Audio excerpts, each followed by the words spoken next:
All right, we are back with Officer Thomas Fetzer and Corporal Andrew Muldowney from the Greensboro Police Department. They're answering your question about the rules of the road and driving safely. All right, so this person says, and I love this because I think to myself, we've all seen this. If someone is tailgating you and you hit the brakes and they hit you, who is at fault? So essentially, I mean, I would say for the majority of the time that there is a rear end collision, the driver in the back is probably going to be considered the at-fault driver by the insurance company. However, there are instances where if someone is tailgating you and you're just mad and you just want to give them a little tap of the brakes, maybe just to try to give them some incentive to back off just a little bit, that's okay. But if you slam on your brakes and come to a complete stop in a reckless manner, then you as the driver can be charged for that. That would actually be considered your fault for reckless driving. All right, so don't be aggravating all the drivers, right? Is there a good way to get someone to back off versus, I guess, just changing lanes?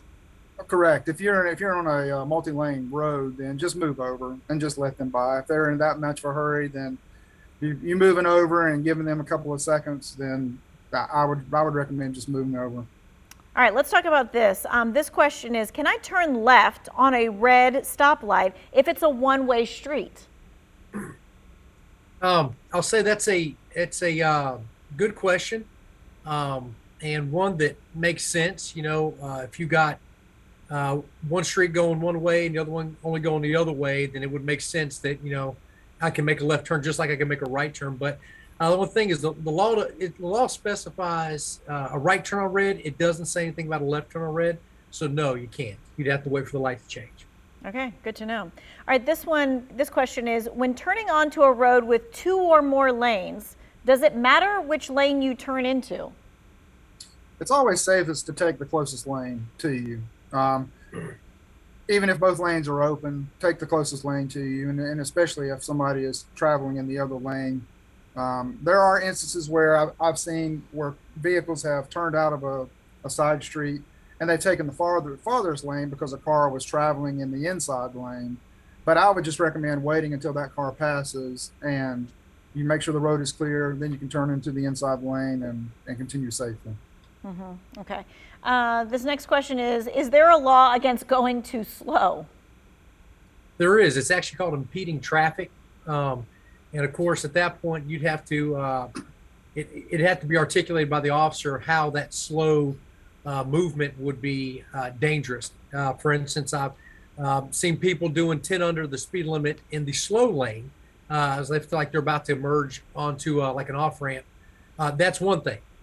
Doing 10 under like in the fast lane, that's another thing, because you got people that are already going a little too fast. That poses more of a hazard. I'd say definitely if you're doing 15 under the speed limit, you're posing some sort of a hazard to the other motorists out there on the road. All right, and if that's happening because there's something wrong with your car, you need to put your hazards on or get over to the shoulder or... You're absolutely right. Get over as far over to the right as you can safely. Definitely don't ride in the left lane or one of the middle lanes. Because again, you got people that are feeling like, you know, 10 miles an hour is okay. And they're coming up now probably 25 faster than you are. And it's really a risk to the driver going slow, just as much as it is the one going fast as well. Because you're just not anticipating someone going that slow, like on a highway or something like that. Gotcha. Okay.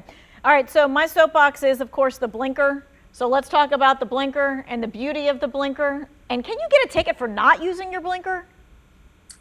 You can. The violation occurs when you don't use a signal and you have somehow affected another vehicle on the road. Another driver on the road has had to alter their course of movement by you not using a signal, then that is a violation. If you're on the road by yourself or you're at a stop sign by yourself and there's no other vehicle. The Wants to Know section of WFNYnews2.com.